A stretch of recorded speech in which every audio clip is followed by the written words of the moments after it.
Imagine this delusional moron called James Mangold. This moron has decided to blame fans for the failure of Indiana Jones and the Dial of Destiny. He is saying that y'all are the cause as to why this movie lost Disney hundreds of millions of dollars.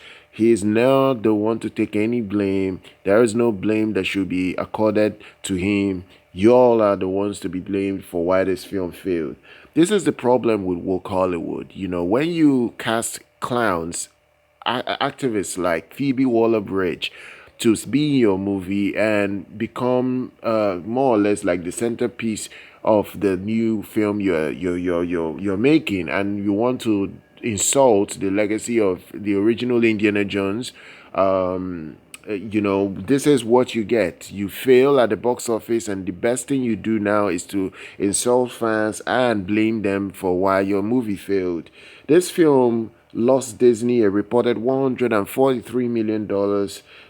This is one of the biggest flops of all time for Disney.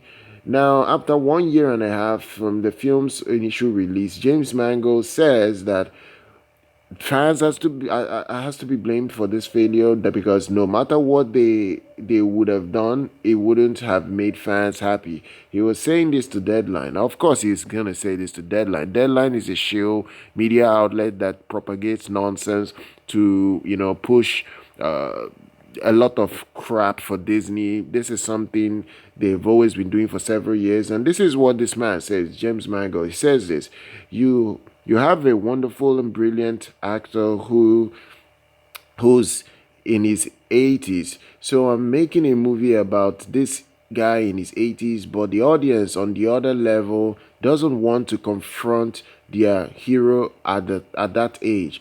And I'm like, okay, I'm good with it. We made the movie. But the question is, how would anything have made the audience happy with that? Other than having to start all over again with a new guy, and then here comes lifelong heroes from my childhood into my life going. We have something for you to work on.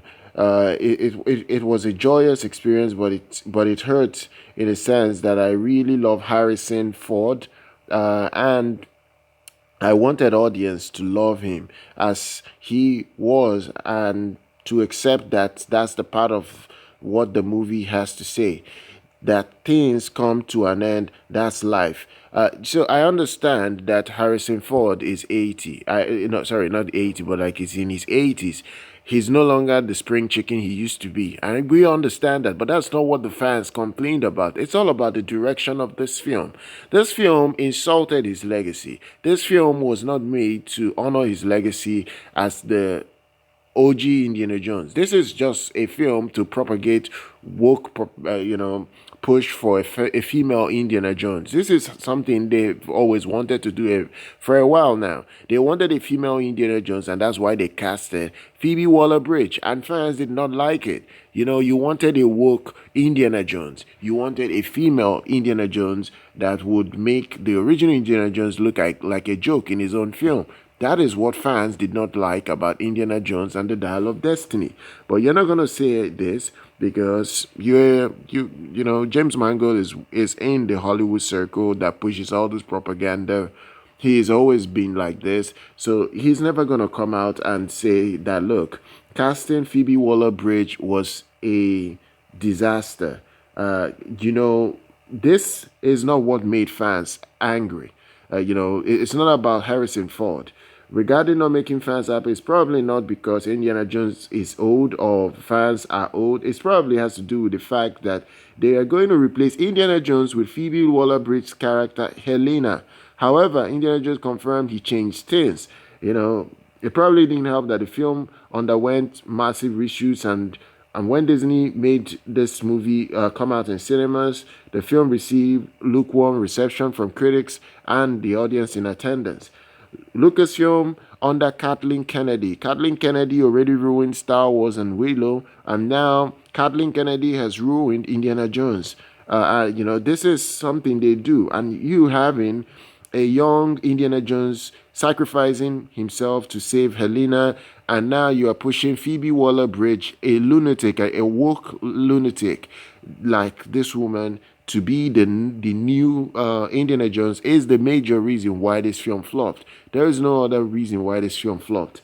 But let's blame everything on fans. But this is where we are right now. James Mangold does not want to take responsibility for his failures, and this is where he is right now, blaming fans. If you guys enjoyed this report, then go ahead, smash that like button, subscribe to the channel, follow us here on YouTube. I'll see you guys very much next time.